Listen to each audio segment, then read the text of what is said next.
Welcome to yet another video of Robotic Tips.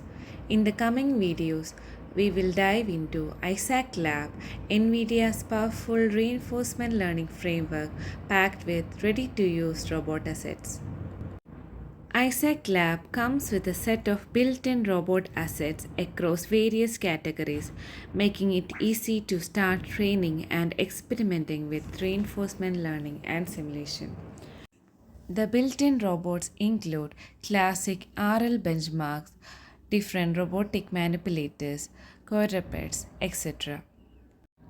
One of the key strengths of Isaac Lab is its flexibility. You can integrate your own custom robots by defining them in USD. It utilizes Isaac Sim's reinforcement learning and physics simulation tools.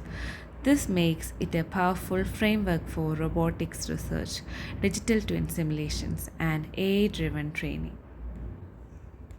In the coming videos, we will walk you through the installation of Isaac Sim and get hands on with its built in demonstrations.